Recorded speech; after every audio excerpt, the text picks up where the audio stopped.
안녕하세요. 김덕영입니다. 오늘은 2021년 12월 1일입니다.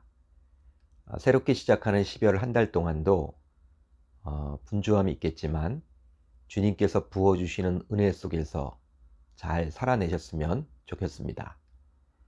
자, 오늘 우리가 나눌 말씀은 사사기 15장 14절로 20절입니다. 사사기 15장 14절로 20절 제가 읽겠습니다. 삼손이 레이의 이름에 블레셋 사람들이 그에게로 마주 나가며 소리 지를 때 여호와의 영이 삼손에게 갑자기 임하심에 그의 팔 위의 밧줄이 불탄 삼과 같이 그의 결박되었던 손에서 떨어진지라. 삼손이 나귀의 새 턱뼈를 보고 손을 내밀어 집어들고 그것으로 1000명을 죽이고 이르되 나귀의 턱뼈로 한 더미 두 더미를 쌓았음이여 나귀의 턱뼈로 내가 1000명을 죽였도다 하니라. 그가 말을 마치고 턱뼈를 자기 손에서 내던지고 그곳을 라맛 레이라 이름하였더라. 삼손이 심히 목이 말라 여호와께 부르짖어 이르되 주께서 종의 손을 통하여 이 큰 구원을 베푸셨사오나 내가 이제 목말라 죽어서 할례받지 못한 자들의 손에 떨어지겠나이다 하니 하나님이 레이에서 한 우묵한 곳을 터뜨리시니 거기서 물이 솟아나오는지라. 삼손이 그것을 마시고 정신이 회복되어 소생하니 그러므로 그 샘 이름을 에낙고레라 불렀으며 그 샘이 오늘까지 레이에 있더라. 블레셋 사람의 때 삼손이 이스라엘의 사사로 20년 동안 지냈더라. 아멘. 하나님의 말씀입니다. 오늘은 이 말씀을 통해서 라만 레히 에낙고레 라만 레히 에낙고레 이런 제목으로 은혜를 나누겠습니다. 유다 백성들은 블레셋의 침공에 깜짝 놀라며 블레셋이 자신들을 침공하게 된 이면에는 삼손이 있었다라고 여겼습니다. 그러기에 그들은 삼손을 결박하여 블레셋에게 넘겼죠.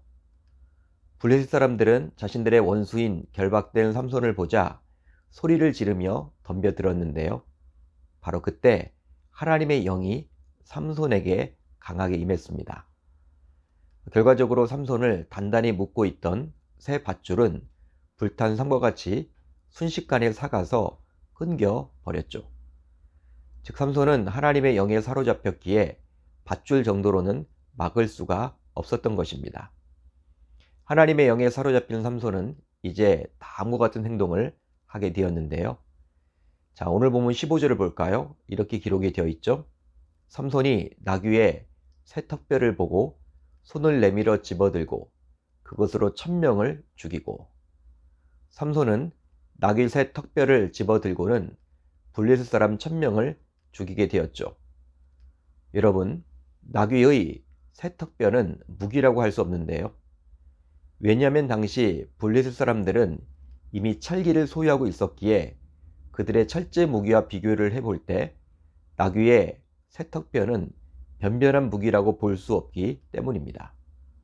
그런데 놀랍게도 그 변변치 못한 무기로 삼손은 홀로 무려 1000명이나 되는 블레셋 군사들을 격파했던 것이죠. 실제로 누군가 홀로 1000명이란 군사를 나귀의 새 턱뼈로 죽일 수 있었을까요? 이것은 영화에서는 가능하지만 실제로는 거의 불가능하다고 볼 수 있습니다. 저와 여러분들도 실제 일당백은 들어보았을 거예요. 일당백이다. 하지만 일당천은 들어보지를 못했죠. 그만큼 한 사람이 아무리 힘이 세더라도 홀로 1000명을 감당하기는 쉽지 않습니다. 그런데 삼손은 무기의 진로나 수로나 훨씬 많은 블레셋 군사를 격파했던 것이죠. 따라서 이것은 하나님의 권능으로밖에 볼 수 없습니다.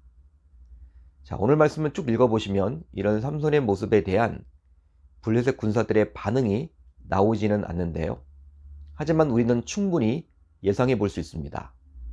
바로 나귀 턱뼈를 들고 피투성이가 된 채 사람들을 쳐 죽이고 있는 삼손의 모습을 본 블레셋 군사들은 아마도 감당하기 힘든 두려움으로 인해서 삼손에 대항할 힘을 모두 상실했을 것이라고 말이죠. 한번 여러분들이 멀리서 나귀턱뼈를 휘두르고 있는 삼손의 모습을 지켜본다고 상상을 한번 해보십시오. 아마도 삼손 옆에는 가기가 두려울 정도로 공포의 전율을 느낄 것입니다. 이렇게 나귀턱뼈를 힘차게 휘둘렀던 삼손은 이제 다음과 같이 노래를 부르게 되었는데요. 오늘 본문 16절이죠. 나귀의 턱뼈로 한 더미, 두 더미를 쌓았으며 나귀의 턱뼈로 내가 1000명을 죽였도다. 여러분, 이 노래를 보시면 삼손은 나귀의 턱뼈로 자신이 1000명을 죽인 것을 이야기는 하지만 자신에게 능력을 부어주신 하나님을 찬양하지는 않습니다. 즉 삼손은 노래를 통해서 자신의 능력을 자랑하기에 바빴죠. 그러기에 나귀의 턱뼈로 내가 1000명을 죽였도다. 이렇게 노래를 했던 것입니다. 오늘 본문 17절을 보시면 심지어 삼손은 자신의 업적을 영구히 기념하고자 그곳을 라만 레히, 즉 턱뼈의 산이라고 부르기까지 했는데요. 그가 말을 마치고 턱뼈를 자기 손에서 내던지고 그곳을 라만 레히라 이름하였더라. 여러분, 이런 삼손의 모습을 보고 있으면 사사 드보라의 모습과 완전히 대비가 됩니다. 사사 드보라는 가나안 왕 야빈의 군대 장관 시스라가 이끌었던 철병거 900승에 대항해 승리를 거둔 이후 이 모든 전쟁을 승리로 이끈 분은 오직 여호와 하나님이라고 그 하나님을 찬양했죠. 그 내용이 바로 사사기 5장에 나옵니다. 따라서 같은 사사시대였지만 사사시대 초반을 상징하는 드보라의 시대와 사사시대 후반을 상징하는 삼손의 시대는 분명히 달랐음을 알 수 있죠. 그만큼 사사시대도 후반으로 가면 갈수록 사사까지도 이기적인 모습을 보일 정도로 영적으로 몹시 타락했음을 알 수 있습니다. 그런데요, 이것은 지금도 마찬가지인 것 같아요. 말세로 가면 갈수록 이 세상은 점점 더 악해지며 영적으로 혼미하기까지 하죠. 한마디로 신자들조차도 하나님보다 자기 자신을 더 위하고 더 내세우고 더 사랑을 합니다. 그래서일까요? 사도 바울은 말세의 특징에 대해서 다음과 같이 말을 해주고 있는데요.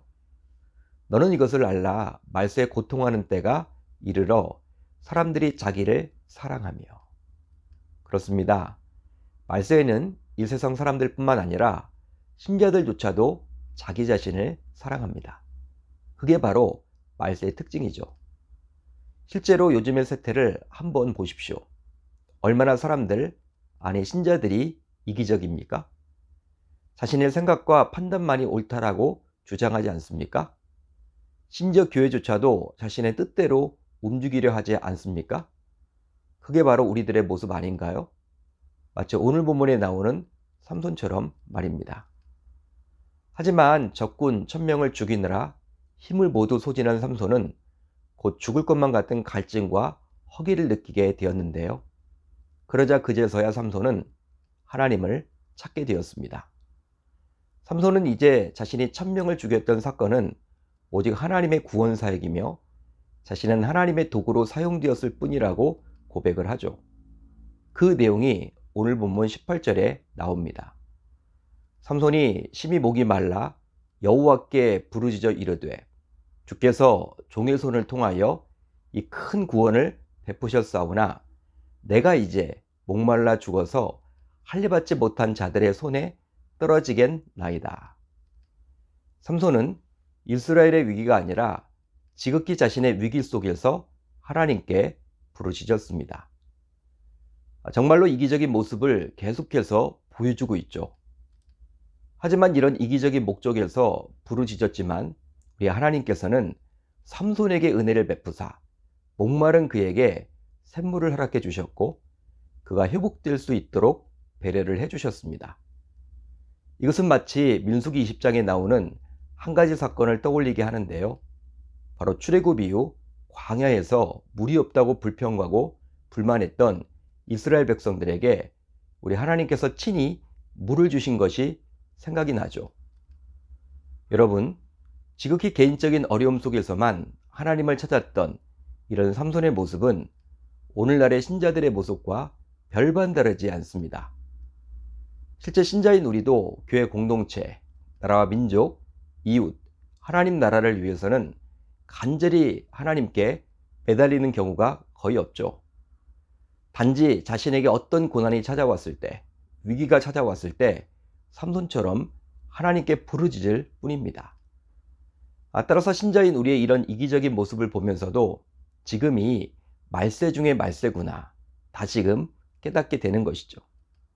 이제 삼손은 자신의 부르짖음에 응답하신 것을 기념하여 그곳의 이름을 에낙고레라고 불렀는데요. 바로 부르짖는 자의 셈이란 뜻입니다. 하지만 여기서도 여전히 삼손은 응답을 주신 하나님을 찬양하기보다는 오히려 부르짖는 자신의 행동을 더 기념하는 모습을 보여주었습니다. 그러기에 부르짖는 자의 셈이란 뜻을 가진 에낙고레라고 불렀던 것이죠. 이제 여러분들에게 이 새벽 도전을 한번 드리고 싶어요. 자, 오늘은 12월 첫날인데요. 이제 오늘을 기점으로 삼손을 반면교사로 저와 여러분들이 모두 삼아서 이기적인 신자의 모습을 청산하고 하나님 중심의 신자가 되는 저와 여러분들의 모두 다 되실 수 있기를 우리 주님의 이름으로 축원합니다. 축원합니다. 자, 이제 오늘 우리 공동체가 함께 나눌 기도 제목이 있는데요. 첫 번째로는 라만레히 에낙고레와 같이 이기적인 신자의 모습을 보이지 않게 하소서. 다음으로 12월 한 달도 주님과 동행하며 승리하게 하소서. 올 하루도 우리 주님께서 부어주시는 그 은혜 속에서 정말 주님의 그 말씀을 붙잡고 기도하는 가운데 우리 주님의 음성을 듣는 저와 여러분들이 다 되셨으면 좋겠습니다.